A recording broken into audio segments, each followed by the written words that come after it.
Hello, darling. Are you interested in chair dancing? Well, listen up, because although chair is such a fun and versatile apparatus, it can also be an unstable one, and I'm going to share with you in this video some chair safety tips that you've got to know while you're getting started on this fabulous apparatus.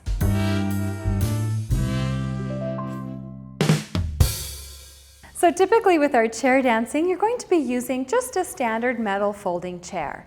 Sure, there are other chairs you can use. You can be creative and really use any chair or any object for an apparatus. What I like about these is they're so easy to move and transport. They're easy to pick up at the grocery store, and with this chair, you can try this at home. However, because it is such a mobile and versatile apparatus, it can also be a little bit unstable. To give it a little more stability, put a carpet underneath it, or if you don't have a carpet, put a yoga mat underneath the feet. If you have an old yoga mat, you can cut it up and make these cute little squares, putting these underneath all of the feet. Something else to be very considerate of is where is your weight actually going onto the chair. We want to make sure we're not weighting it too much onto one side at a time, too much to the front, too much to the back.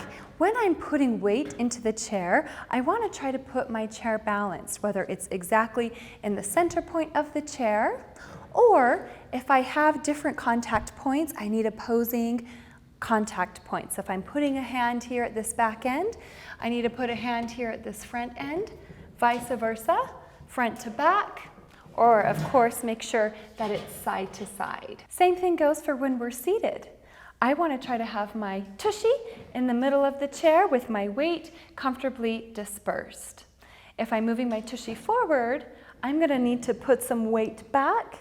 And something else that's very, very important that I always recommend for chair dancing is while you're moving around on the chair, know that it's a little bit unstable and have your feet more so underneath you on the floor and taking your weight.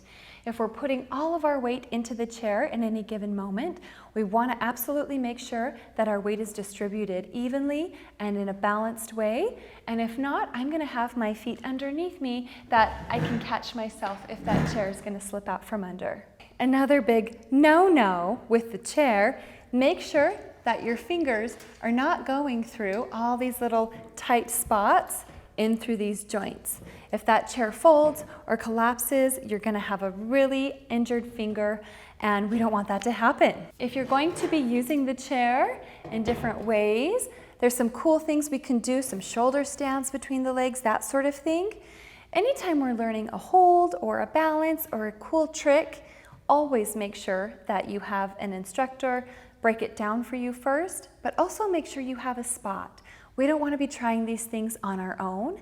And just be really aware of if I'm pushing a certain way, it's going to close the chair.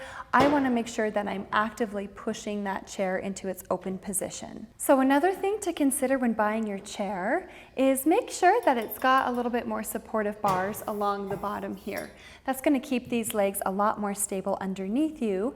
And we want to make sure we choose as sturdy a chair as possible, especially when we get into these acro moves and doing these cool shapes and holds.